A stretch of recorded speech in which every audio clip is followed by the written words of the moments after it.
Anyway, I think Machiavelli is one of the most important political philosophers ever. I want to do a little summary, go over some of the topics, right? So let me sort of, if I were to do Machiavelli in 1 minute, this would be my Machiavelli in 1 minute, right?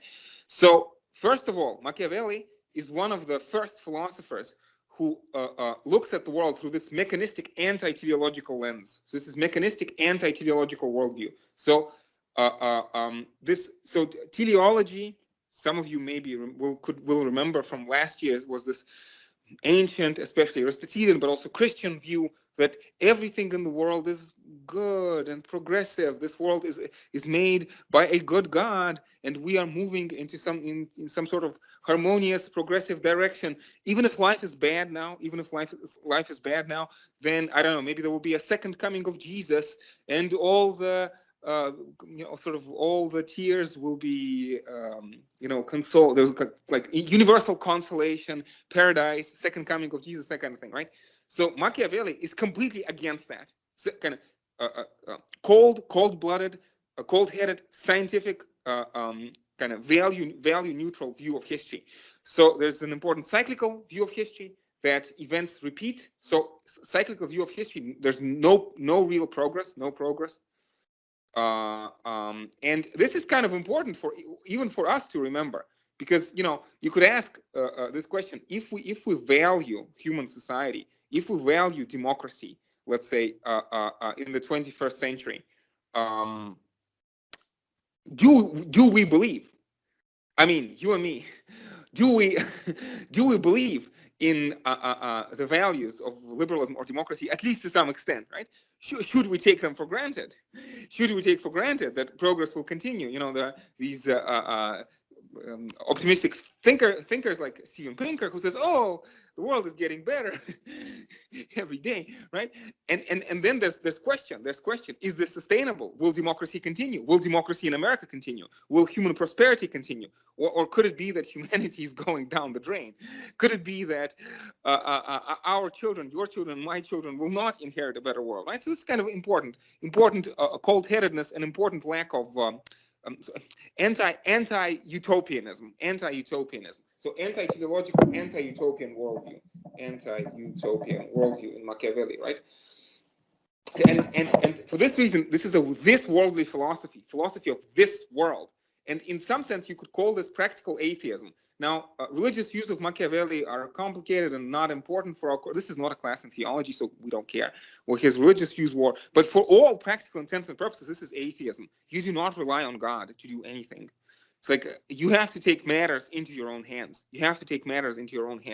And this is also, in some sense, like an anti-moralizing worldview, right? So anti-teleological, also like, how should I put this? Like, mechanistic, right? We have this chaos of matter and motion. Nothing is good or bad in itself. Right? So Plato and Aristotle talked about this, how virtuous polis produces virtuous citizens, and Plato and Aristotle had a certain kind of objective view of virtue, objectivity, that goodness is an objective thing. This is a good question, right? We are having classes right now with first-year students, and we're talking about David Hume and Immanuel Kant now, right? And so I have some idealistic first years, at ISEF, right, who tell me, "Oh, Alex, but there is such a thing as universal morality. Universal morality obviously exists, right?" And Machiavelli does not make that conclusion, right? Machiavelli looks around and he says, no, human beings are self-interested. They seek their own happiness, right? And you should not count on human beings keeping their word. You should not count on human beings remaining loyal, right? So human beings are motivated by desires, right? So in this sense, you could say that human beings are, at least to some extent, selfish and self-centered, egoistic to some extent, and therefore, like later in Hobbes, Machiavelli would say that virtue is not automatic, however you define the word virtue, and morality is not automatic. Social harmony is not automatic. Human beings by nature are not. Human beings are not naturally cooperative. And human societies are not naturally harmonious. Right? So instead of this ancient ideal of virtue, Machiavelli talks about self-interested individuals, like there's this, again, no natural cooperation, cooperation or harmony.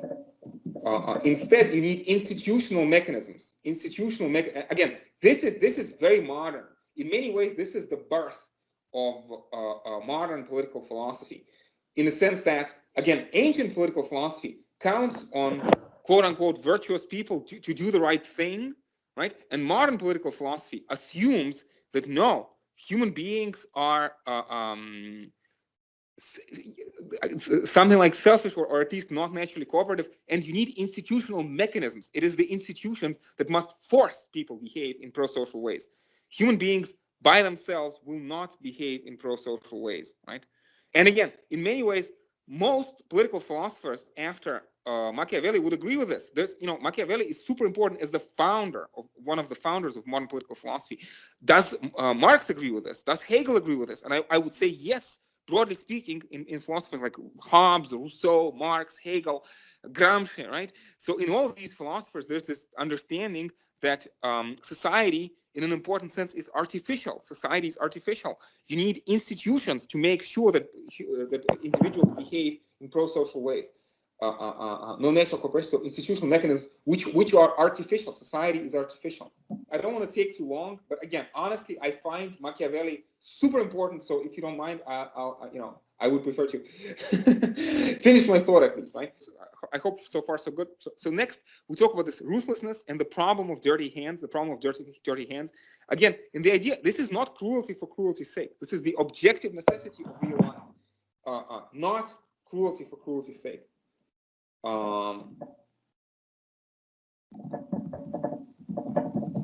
So in this sense, I think that for both Machiavelli and Hobbes, human beings are not naturally evil. Very often, this is the way human beings are described for Machiavelli and Hobbes, right? This idea that humans are bad. Humans are bad, right? And I think, no, humans are not bad. It's the world is bad, right? The world is bad. And so, and human beings do whatever they can to survive. Human beings do whatever they can to survive, right? And this is also known, again, there's this word, technical term, realism.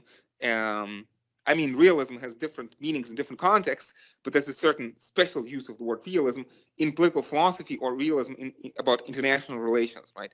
So this general story, again, how ruthlessness is a demand of politics, right? And so then we talk about sort of instrumental rationality, how the end justifies the means, right? And I want to pause here for 1 second, because very often people talk about how the end justifies the means is supposed to be this supremely amoral, supremely, I don't know, wicked doctrine, how this is something, I don't know, horrible, abhorrent, that, nobody should say this, that this is horrifying. Somehow, if you say that the end justifies the means, you are immediately in bed with Hitler or something like that, right? But I want to ask, if it's not the end, what else can justify the means? What can justify the means if not the end, right? So I think it's very fashionable to hate on Machiavelli. It's very fashionable to say, oh, this horrible Machiavelli. Oh my God, I'm so insulted, right? But what is the question is, what is the alternative? What will justify the means if not the end? What will justify the means if not the end, right? And we actually, Max Weber talks about this. Weber talks about this, the ethics of good intentions, right? Weber talks about the ethics of good intentions, and he basically says ethics of good intentions in politics is suicide. Ethics of good intentions in politics is suicide, right? I am struggling to find a way to talk about this in appropriate terms. It is my belief that a professor must try to be objective, and it's very difficult for me to talk about Locke and Kant, because I deeply, deeply disagree with both. And the reason I disagree with them is basically because they are not on board with this picture. Locke and Kant, in this sense, are the two philosophers who live in these like utopian idealism of Locke and Kant, which is really quite, I don't know, it's archaic, but it's in many ways I think both Locke and Kant are worse than Plato and Aristotle. I think that Plato and Aristotle are more realistic than Locke and Kant, right? This is, for me, Locke and Kant are idealists in the worst, like dangerous utopian dreamers in the worst sense of the word, wishful thinkers, wishful thinking, right? Christian wishful thinking.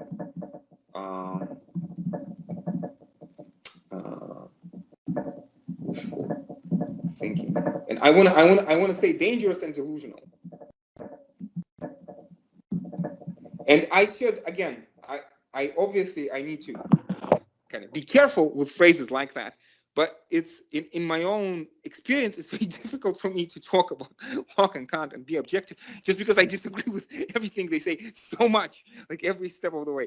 And that's not pedagogical. That's not pedagogical. I need this is the problem I need to rectify. I need to find a way of talking about these thinkers in some more positive, objective fashion. Because at the end of the day, the purpose of a class like this is understanding, right? And understanding requires a certain level-headedness, a certain cold-bloodedness, right? Which unfortunately I lack. Okay, so we have this. Then we have this issue of foxes and lions. I think Alexander and Niccolò talks about this very well, right? So again, this issue of fear and love. Also, very interestingly, right? So even though practically Machiavelli is an atheist, but he has social uses of religion. Religion is socially useful. So, and also connected. So again, even if Machiavelli is himself an atheist, maybe he is. It's a complicated question, but certainly he thinks that the ruler should promote religiosity, because religiosity makes man more prone to obedience. This is incidentally exactly what Hobbes says in the Leviathan. He says that the ultimate end of all religion is to make man more likely to be peaceful and obedient to the laws, right? And we talk about this issue of propaganda and lies, how this is also a social necessity. And this is something that we have talked about with some of you last class. Simeon and I think maybe Kirill, some people were here, maybe Nikolai. I'm sorry, I forget, because we have classes on Monday and on Tuesday. But we had this discussion about how when I try to talk to my friends about what I like, my non-professional, non-academic friends, I try to explain to them what political philosophy is about. It always ends up to being a very strange, very unpleasant, uneasy conversation, right? And I think Machiavelli has put his finger on it, right? Because very often the rulers need to deceive the people, because the people in the street, the individuals, do not necessarily always understand what is the requirement of politics, what is the necessity of politics. It's like political science is not rocket science. Political science is harder than rocket science, right? And very often secrecy is required, and on the one hand, secrecy is required, and on the other hand, the individual might not necessarily be in a position to understand. The individuals might not be able to understand why the laws are made the way they are, right? It's like the person in the street may have a too simplistic view of politics, overly simplified view of politics, which does not allow them to appreciate the political necessity, right? And Leo Strauss, maybe you have heard this name. Leo Strauss is a very famous, very important political philosopher in the 20th century. And he talks about how all political philosophy is necessarily esoteric in the sense that there's a secret teaching, right? Political philosophy has existed throughout the ages as a kind of a secret teaching, precisely because there are certain truths which are like, it's not that they are dangerous in and of themselves. It's just that you got to understand them. And the problem is that most people, they will hear the words and not understand the meaning behind the words. So it's not that political philosophy in general should be secret. It shouldn't be secret. It need not be secret. But people must be, what's their phrase? It's like you cannot explain this to a 10-year-old or to a 15-year-old or to a 30-year-old if they do not have an appropriate appropriate background, because they will hear the words and not understand what they mean. In the same fashion, for example, this is my own, obviously my own example, how quantum mechanics. Most people I feel deeply misunderstand the insights of quantum mechanics, simply because quantum mechanics is just far too complex. You need to spend a year or 2 or maybe 5 trying to understand quantum mechanics. Then you get a certain idea, what it's about. And there's a certain similarity, I think, in politics, broadly speaking, or at least this is how Machiavelli would phrase this, right? So again, so this Leo Strauss on this esoteric nature of political philosophy, secret teaching, right? Yeah, and the last thing I want to talk about is that despite everything I said, Machiavelli seems to be a Republican thinker, right? And so we need to read the Prince in the context of Discourses on Livy. I feel Jean-Jacques Rousseau very famously talks about how, it's like, well, Jean-Jacques Rousseau is one of the early proponents of this theory that Machiavelli was a Republican, and you got to read the Prince in the context of Discourses, and then you will get a fuller picture. In fact, he refers, I think, in one of his works to the other one. Doesn't really matter, right? And his favorite mode of government is aristocratic republics, right? And this also ties in with what we've been talking about in the last seminar. And Machiavelli talks about how people have to judge between aristocrats. And you could ask, okay, if people are going to judge between aristocrats, isn't there a certain tension in Machiavelli? On the one hand, he wants people to judge between aristocrats, but on the other hand, he says that there's propaganda and lies, right? And the question is, how can people judge if they are being lied to? And I think that if you say, it is a tension in Machiavelli. I think it's a tension in Machiavelli. I think it's a tension in reality as well. It's like this is not a simple problem, and I do not see a simple solution, because I believe that sort of both sides of the equation, both sides of the contradiction, are true, right? Politics requires secrecy. Politics requires propaganda. Politics requires automatic, unreflective obedience, right? There's this notion which goes back to Socrates, right? That philosophy is always necessarily impious, right? And potentially treacherous, because philosophers always ask reasons, right? But the necessity of real life is very often that people do things that people obey without asking reasons, right? It's like you have to like stop at the red light without thinking as to why you stop at the red light. If people always did a calculation before they decide to stop at the red light, driving would be chaos, right? So I mean, David Hume, for example, talks about this, how he calls this artificial virtues, how habits are very important, right? And we talked about this with Vladislav, I think, who gave us a wonderful presentation on Edmund Burke, right? Who again, this value of tradition, just because it's tradition, because obedience is habitual, right? So and Socrates in this sense is and in the face of Socrates, all of political philosophy, right, is subversive to some extent, because philosophers like Socrates doesn't want to obey automatically, always wants to ask this question: why should I obey, right? But the question is, it's like, again, this tension between philosophy and religion, tension between philosophy and poetry, as Plato has put it, tension between philosophy and patriotism, right? But at the same time, Socrates and Plato can only philosophize because they are protected by the patriots of Athens.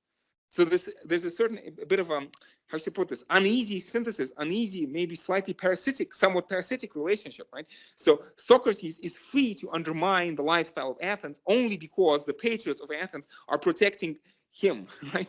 His life and his safety, which is a bit of a problem, right? And the last point I talked about, so how I think that, again, it's appropriate to think of Machiavelli as a certain kind of proto-utilitarian, because at the end of the day, this is not ruthlessness for ruthlessness' sake, right? The ultimate goal of politics for Machiavelli is the happiness of the individuals. Although he doesn't really talk about it all that much, but that's the basic idea. And again, I apologize. I think this took slightly longer than I planned in my head, but I'm a huge fan of Machiavelli, and I feel that sometimes he's not appreciated enough. And Alexander and Nikolai gave us a wonderful presentation, but I just wanted to take a moment to summarize what I find supremely useful, interesting, and important about Machiavelli. And I hope you have found this enjoyable as well.